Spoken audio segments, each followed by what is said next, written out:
Genesis, chapter 1. In the beginning God created the heavens and the earth. The earth was without form and void, and darkness was over the face of the deep. And the Spirit of God was hovering over the face of the waters. And God said, "Let there be light." And there was light. And God saw that the light was good. And God separated the light from the darkness. God called the light day, and the darkness he called night. And there was evening and there was morning, the first day. And God said, "Let there be an expanse in the midst of the waters, and let it separate the waters from the waters." And God made the expanse, and separated the waters that were under the expanse from the waters that were above the expanse. And it was so. And God called the expanse heaven. And there was evening and there was morning, the second day. And God said, "Let the waters under the heavens be gathered together into one place, and let the dry land appear." And it was so.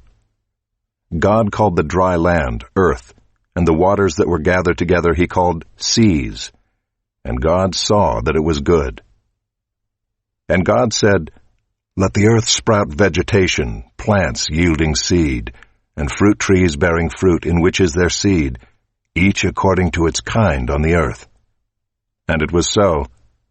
The earth brought forth vegetation, plants yielding seed according to their own kinds, and trees bearing fruit in which is their seed, each according to its kind. And God saw that it was good. And there was evening and there was morning, the third day. And God said, "Let there be lights in the expanse of the heavens to separate the day from the night, and let them be for signs and for seasons and for days and years, and let them be lights in the expanse of the heavens to give light upon the earth." And it was so. And God made the two great lights, the greater light to rule the day, and the lesser light to rule the night, and the stars. And God set them in the expanse of the heavens to give light on the earth, to rule over the day and over the night, and to separate the light from the darkness. And God saw that it was good. And there was evening and there was morning, the fourth day. And God said, "Let the waters swarm with swarms of living creatures, and let birds fly above the earth across the expanse of the heavens." So God created the great sea creatures and every living creature that moves, with which the waters swarm, according to their kinds, and every winged bird according to its kind. And God saw that it was good. And God blessed them, saying, "Be fruitful and multiply, and fill the waters and the seas, and let birds multiply on the earth." And there was evening and there was morning, the fifth day. And God said, "Let the earth bring forth living creatures according to their kinds, livestock and creeping things, and beasts of the earth according to their kinds." And it was so. And God made the beasts of the earth according to their kinds, and the livestock according to their kinds, and everything that creeps on the ground according to its kind. And God saw that it was good. Then God said, "Let us make man in our image, after our likeness, and let them have dominion over the fish of the sea, and over the birds of the heavens, and over the livestock, and over all the earth, and over every creeping thing that creeps on the earth." So God created man in his own image. In the image of God he created him. Male and female he created them. And God blessed them. And God said to them, "Be fruitful and multiply, and fill the earth, and subdue it, and have dominion over the fish of the sea, and over the birds of the heavens, and over every living thing that moves on the earth."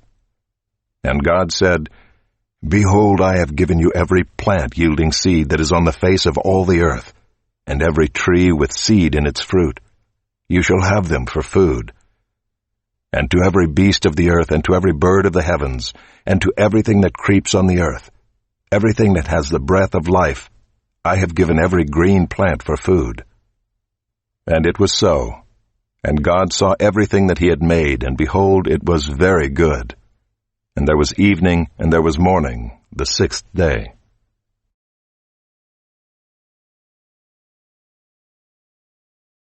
Chapter 2. Thus the heavens and the earth were finished, and all the host of them. And on the seventh day God finished his work that he had done, and he rested on the seventh day from all his work that he had done.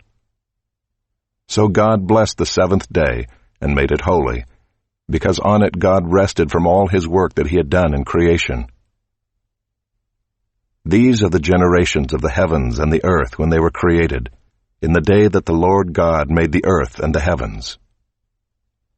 When no bush of the field was yet in the land, and no small plant of the field had yet sprung up, for the Lord God had not caused it to rain on the land, and there was no man to work the ground, and a mist was going up from the land and was watering the whole face of the ground. Then the Lord God formed the man of dust from the ground, and breathed into his nostrils the breath of life, and the man became a living creature. And the Lord God planted a garden in Eden in the east, and there he put the man whom he had formed. And out of the ground the Lord God made to spring up every tree that is pleasant to the sight, and good for food. The tree of life was in the midst of the garden, and the tree of the knowledge of good and evil. A river flowed out of Eden to water the garden, and there it divided and became 4 rivers. The name of the first is the Pishon. It is the one that flowed around the whole land of Havilah, where there is gold. And the gold of that land is good, bdellium and onyx stone are there. The name of the second river is the Gihon. It is the one that flowed around the whole land of Cush. And the name of the third river is the Tigris, which flows east of Assyria. And the fourth river is the Euphrates. The Lord God took the man and put him in the Garden of Eden to work it and keep it. And the Lord God commanded the man, saying, You may surely eat of every tree of the garden, but of the tree of the knowledge of good and evil you shall not eat, for in the day that you eat of it you shall surely die. Then the Lord God said, It is not good that the man should be alone. I will make for him a helper fit for him. Now out of the ground the Lord God had formed every beast of the field and every bird of the heavens, and brought them to the man to see what he would call them. And whatever the man called every living creature, that was its name. The man gave names to all livestock and to the birds of the heavens and to every beast of the field. But for Adam there was not found a helper fit for him. So the Lord God caused a deep sleep to fall upon the man, and while he slept, took one of his ribs, and closed up its place with flesh. And the rib that the Lord God had taken from the man he made into a woman, and brought her to the man. Then the man said, This at last is bone of my bones, and flesh of my flesh. She shall be called woman, because she was taken out of man. Therefore a man shall leave his father and his mother, and hold fast to his wife, and they shall become one flesh. And the man and his wife were both naked, and were not ashamed.